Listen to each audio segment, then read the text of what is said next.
तो स्वागत है आपका इंडस स्पोर्ट एंड एनालिसिस में।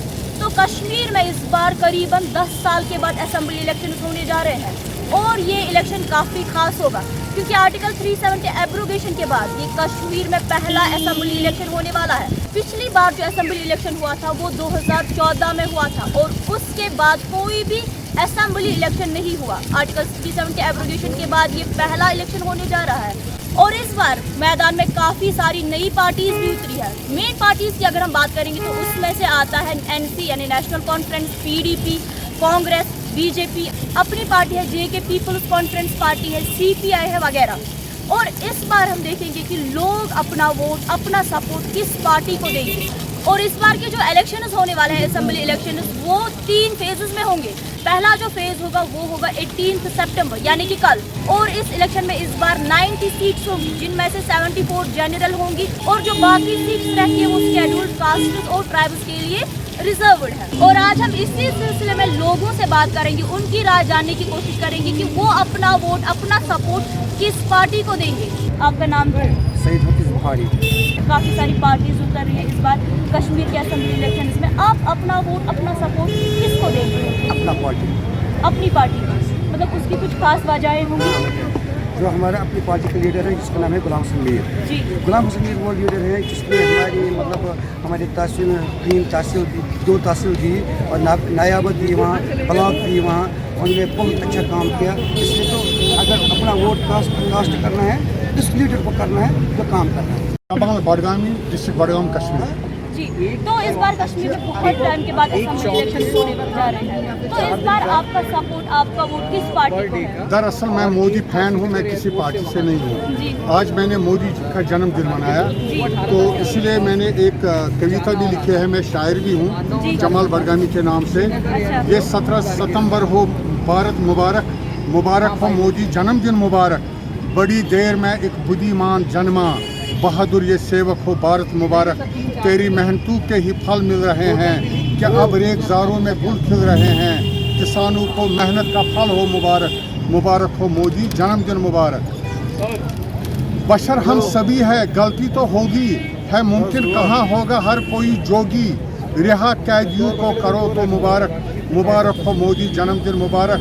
मैं बडगाम से हूँ, अली नाम का हूँ, मुखलिस से लेकिन जमाल मानते हैं, तखल्लुस से लेकिन जमाल मानते हैं। तेरा फैन होना है मुझको मुबारक, मुबारक हो मोदी जन्मदिन मुबारक। मैंने इससे पहले मोदी जी को फैरन भी पहनाया यहाँ और उनका दिन मैं मना रहा हूँ, इंशाल्लाह आगे भी मनाऊँगा।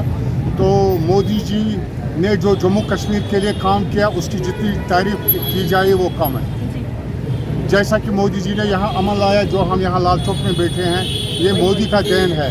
मोदी जी ने पहले झंडा गाड़ा यहाँ हमारे घंटाघर के पास और मोदी रहेगा, उसका नाम रहेगा। हमसे बात करने के लिए शुक्रिया। बहुत बहुत शुक्रिया बेटी, थैंक यू लॉट। सर, इस बार कश्मीर में असेंबली इलेक्शन बहुत समय के बाद हो रहे हैं और लोगों की काफ़ी सारी उम्मीद भी है, आपका क्या कहना है इस बारे में? देखिए, जहाँ तक आपने कहा कि बहुत टाइम के बाद इलेक्शंस हो रहे हैं वो तो सबको मालूम है, लेकिन जो आप उम्मीदें कह रहे हैं, लोगों की उम्मीदें तो बहुत कुछ थी, लेकिन बदकिस्मती से दिल्ली हर बार यहाँ पे, दिल्ली के पॉलिसी मेकर्स हर बार यहाँ पे वही एक्सपेरिमेंट्स कर रहे हैं जो हमने बहुत पहले से अभी तक देखे हैं। 1987 में भी एक एक्सपेरिमेंट यहाँ पे ऐसा ही किया गया और 35 साल दौर जो आपने देखा उसकी तबाही और बर्बादी, जो डेट आज हमारे ऊपर पड़ा हुआ है वो उसी का है नतीजा है। और आज फिर से दिल्ली वही एक्सपेरिमेंट्स यहाँ दोहरा रहे हैं। तो इसीलिए लोगों की जो वो उम्मीदें हैं, लोग जो चाहते थे आज के इलेक्शन से, वो उम्मीदें उनकी पूरी नहीं हो रही है। आप अपना सपोर्ट किस पार्टी को देंगे जो आपको लगता है कश्मीर की आवाम की उम्मीदों पर खरा उतरेगा? कौन सी पार्टी है वो? देखिए, जहाँ तक पार्टीज़ की बात आपने की, मैं हमेशा से पहले दिन से यही कह रहा हूँ कि मेरी जो पॉलिटिक्स है, मैं अल्टरनेट पॉलिटिक्स की बात यहाँ करता हूँ। मैं कभी वो ट्रेडिशनल पॉलिटिक्स की बात नहीं करता हूँ, क्योंकि ट्रेडिशनल पॉलिटिशियंस की वजह से ही ये जो हमारे यहाँ तक हमें पहुँचाया गया, इस स्टेज पर लाया गया है, आज जहाँ हम खड़े हैं, जो हमारे नौजवानों के मसाइल हैं, जो हमारे पढ़े लिखे यूथ के मसाइल हैं और आने वाला जो फ्यूचर डार्क हमें दिख रहा है हमारे नौजवानों को, वहाँ तक पहुँचाने में इन्हीं लोगों का सारा जो है वो रोल है। इसीलिए मैं कहता हूँ मेरा सपोर्ट किसी भी पार्टी को नहीं होगा। हमने एक अल्टरनेट पॉलिटिक्स शुरू करी है और मैं अपने नौजवानों से अपील करता हूँ, अपने कौम से भी अपील करता हूँ कि सोच समझ के और ध्यान देने के बाद ही अपने नुमाइंदे को चुने, क्योंकि जो आज आप गलती करते हैं, जिस नाव में आप सवार होना चाहते हैं वो सुराखों वाली नाव है, ये आज नहीं तो कल फिर से डूबेगी।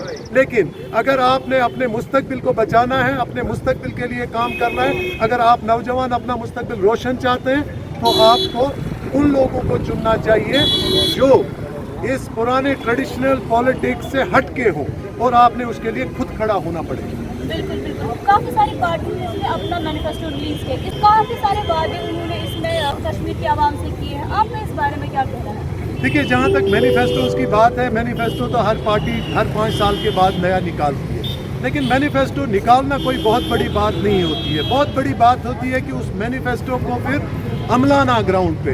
आज तक हमने देखा है कि हर 5 साल के बाद एक मैनिफेस्टो आता है, लेकिन उसके बाद जब हम बात करते हैं 5 साल में कोई उसको अमलाया नहीं जाता है कहीं पे भी। इसीलिए मैं कहता हूँ इनके जितने भी ये मैनिफेस्टोज हैं, ये सब एक शराब है, एक धोखा है लोगों को लुभाने के लिए। क्योंकि आप मुझे कहिए, आज लोग यहाँ कहते हैं कि 200 यूनिट फ्री दे देंगे बिजली, 500 यूनिट दे देंगे फ्री।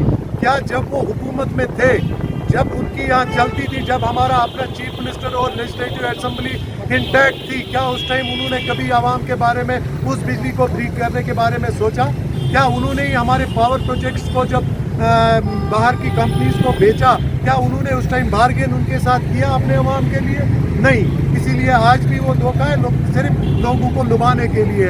और आज भी आप देख रहे हैं कि कैसे एक दूसरे के ऊपर कीचड़ उछालते हैं और एक दूसरे के मतलब वो को नंगा करने की कोशिश कर रहे हैं। जब हम देखते हैं तब ये सब एक ही हमाम में खड़े हैं, सब ये एक हमाम में नंगे खड़े हैं, लेकिन कौम पे जो आज तक के तकालीफ और मुश्किलात हैं उन पे कोई ध्यान नहीं दे रहा है। आज भी ये आपसी जंग और आपसी लफ्जी जंग जो करते हैं, उससे कौम में एक कन्फ्यूजन क्रिएट हो गया है। आज भी कौम कन्फ्यूजन का शिकार है, बजाय इसके कि ये कौमी मफादात में मिलजुल के एक बात करते, नहीं, ये आज भी अपने मफादात में बात करते हैं। आपका नाम क्या है? मेरा नाम मोहम्मद हुसैन वाली है। और आप कहाँ से हैं? मैं बेसिकली तो वो रामबन डिस्ट्रिक्ट से, लेकिन मैं यहाँ पढ़ता हूँ। तो इस बार कश्मीर में आप देखिए बहुत सारी पार्टीज उतरी है मैदान में, आपका जो सपोर्ट है, आपका जो वोट है, वो किस पार्टी को जाएगा और क्यों? पहले तो मैं ये कहना चाहूँगा कि जो भी पार्टी हमारी यहाँ बनती है जी कॉन्स्टिट्यूंसी के अंदर, किसी भी कॉन्स्टिट्यूंसी के अंदर, जी वो पूरा मतलब जो मतलब यहाँ के कश्मीरियों ने सोचा है कि अब कुछ चेंजेस आ जाए, जी तो वो चेंजेस आनी चाहिए। कोई भी पार्टी बने, लेकिन बननी चाहिए कि उसके बाद कुछ चेंजेस आनी चाहिए। कश्मीर में थोड़ा बहुत बदलाव आना चाहिए। जो हमारे पिछले कुछ सालों से जो हम देखते चले आ रहे हैं कि कश्मीर में ऐसा हो रहा है, और आपको पता है ये राज्यसभा इलेक्शन जो है ना, ये 10 साल के बाद हो रहा है J&K में। अब जो ये इलेक्शन हो रहा है, तो हम मतलब यहाँ के कश्मीरियों की जो सोच है वो मतलब डिफरेंट है बाकी मतलब पुराने सालों से। वो देखते आ रहे हैं कि यहाँ पे पथराव हो रहा था, वो हो रहा था, ये हो रहा था, लेकिन स्टिल यहाँ पे बहुत मतलब चेंजेस आ चुकी है। एंड हम फर्दर भी यही सोचेंगे कि मतलब जो भी पार्टी बनी, अभी तो यहाँ पे जो पार्टीज़ है, PDP है, NC है और कांग्रेस है। मेरा तो सपोर्ट है कांग्रेस के साथ, और क्योंकि हम चाहते हैं कि मतलब कॉन्स्टिट्यूंसी के अंदर कांग्रेस आ जाए, और पूरा सपोर्ट करेंगे कांग्रेस के साथ। तो सर आपका नाम क्या है? मेरा नाम आसिफ है। और आप कहाँ से हैं?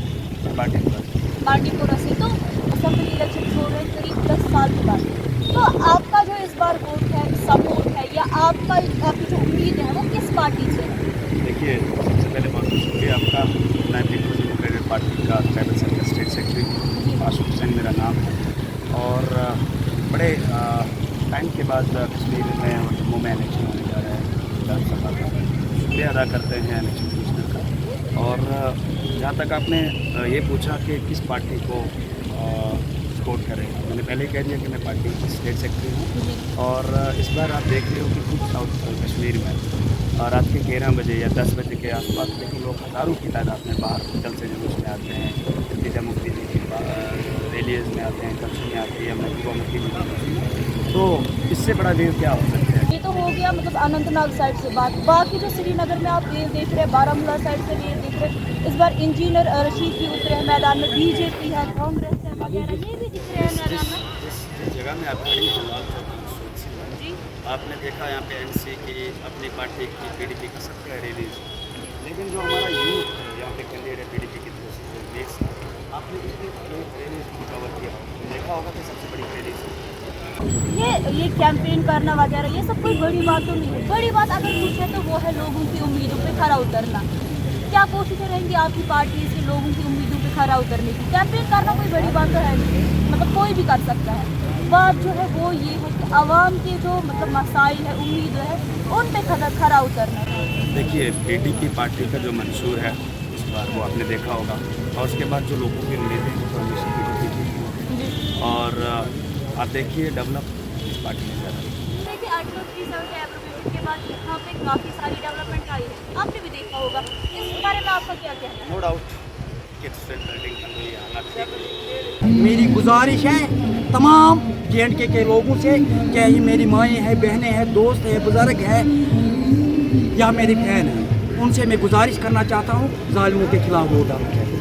आपका सपोर्ट किस पार्टी को, आपका पर्सनल सपोर्ट? सबसे पहले फैन नबी पाक सल्लल्लाहु अलैहि वसल्लम का, और उसके बाद जो पूरे हिंदुस्तान का लीडर वो है राहुल गांधी जी, उसका फैन।